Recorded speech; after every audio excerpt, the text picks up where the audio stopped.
Okay, so I'm going to do a quick video of systems of linear equations. You can solve this using 3 different methods. It technically doesn't matter what method you use. All of them will get you the same answer. It's more about looking at the question, looking at the format of the question, and determining which method you want to use versus the other. So some you'll save steps, some you could always use one method technically. So in this case, we have graphing, substitution, and elimination. Elimination is also called linear combination sometimes.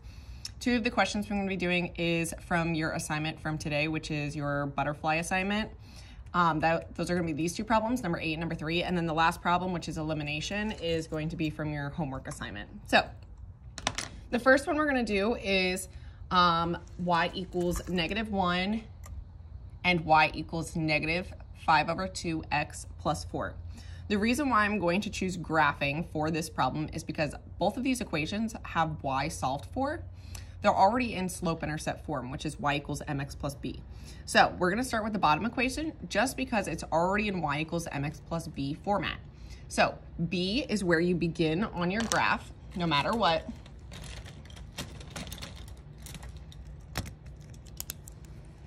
So since this is +4, that's where I begin, which is on the y-axis. 1, 2, 3, 4. I put a point. The m in y equals mx plus b is how I move. Since it's negative, I know it should be falling from left to right. So the 5 is going to be negative, so that means I'm going down 5. And then I'm going to the right 2, because you should always be moving to the right. The negative sign goes up with the numerator. That's just the way I do it. If your slope was positive, you would go up 5 and then to the right 2. So from my starting point, I'm going to go down 5. 1, 2, 3, 4, 5 over +2. 1, 2. A negative slope has a line that's decaying from left to right. So in this case, this is decaying from left to right. It's going down from left to right. Just like you read a sentence, systems of linear equations, a graph left to right, going down. It's negative. This equation is one of those weirdos. It's y equals -1. So this means it's going through the y-axis at -1. It should never pass the x-axis because there is no x in the equation. That's one way to remember it. Every single y value on this line is equal to -1. And then you have to find their intersection.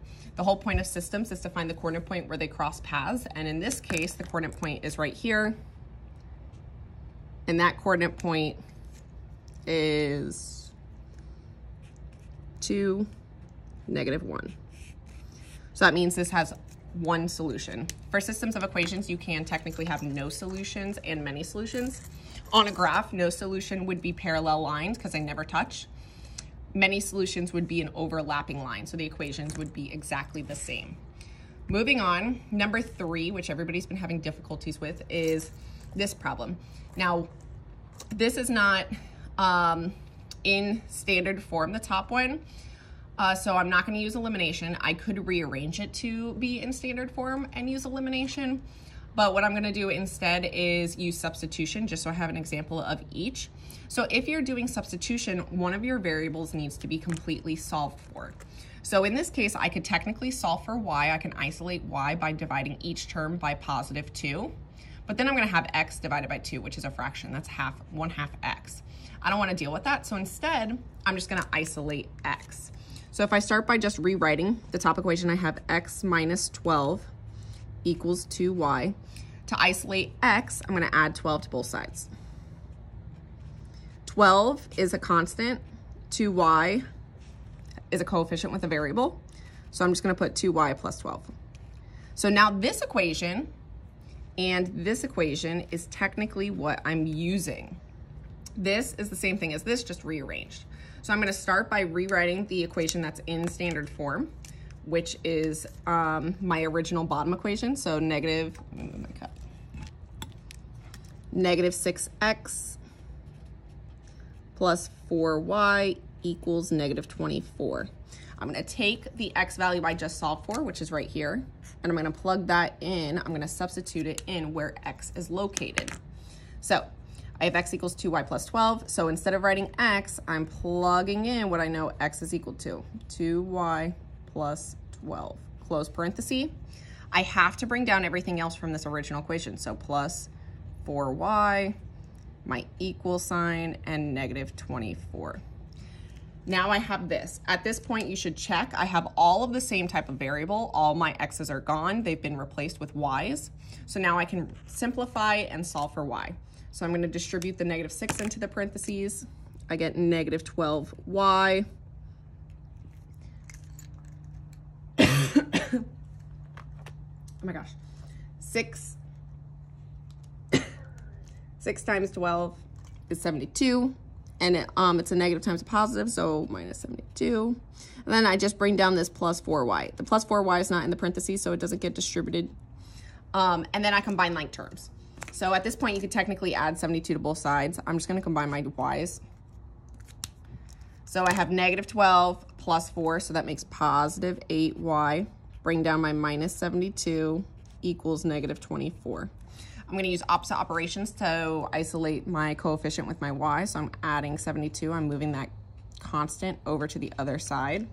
I have negative 24 plus 72, which makes positive 48.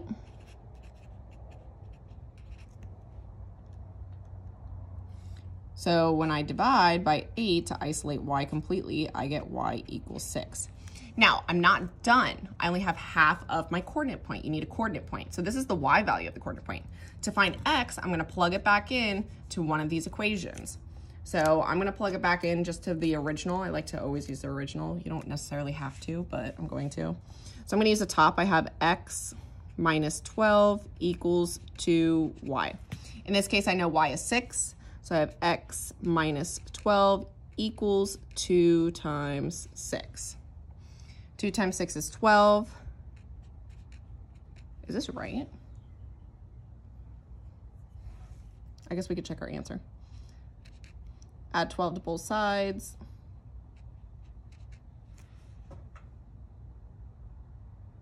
I dropped a negative. I just realized. Pause. Okay, right here. Negative 6 times 2y makes negative 12. When I added these, this 8y should be negative.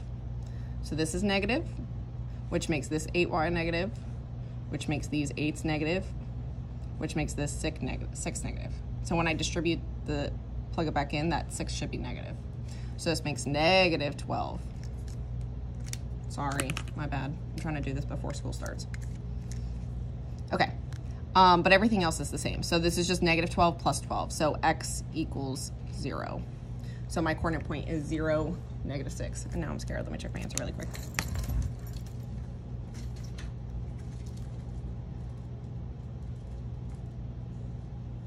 Yeah, that's correct. Okay, I just checked. Sorry, my bad. Small mistake. 0, negative 6. Since these are coordinate points, you should kind of get like red flags if like you get a big number, because I would have gotten positive 24, and that was just like a hint to myself. Maybe I should check my work. Okay.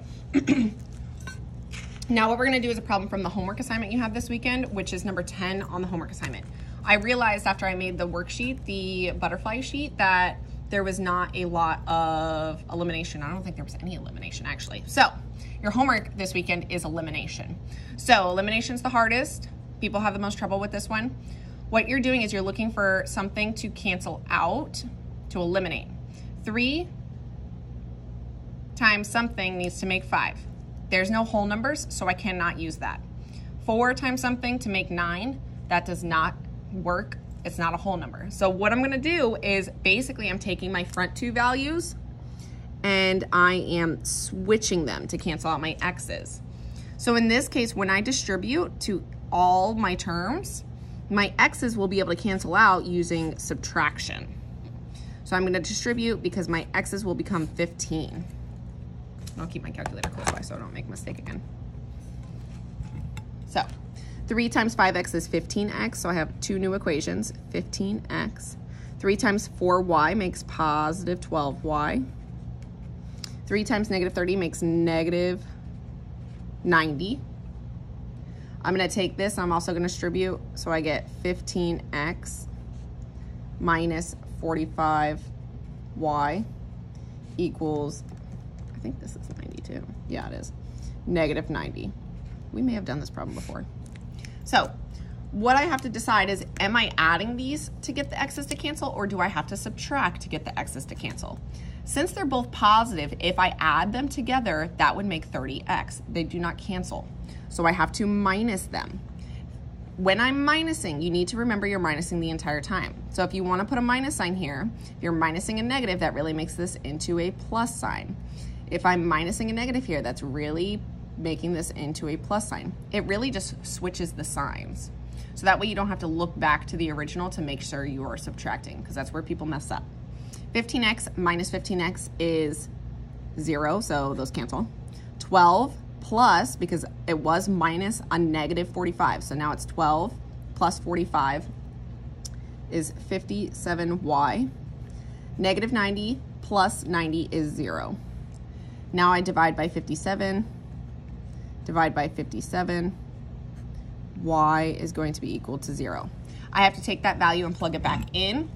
So I'm going to use my original top equation. It has more positive numbers. 5x plus 4y equals negative 30. I'm plugging 0 in for y. 5x plus 4 times 0 equals negative 30. 4 times 0. If it was 4 times anything else, I would bring it down. 4 times 0 is 0, so really this just cancels. It cancels the whole thing. So I have 5x equals negative 30.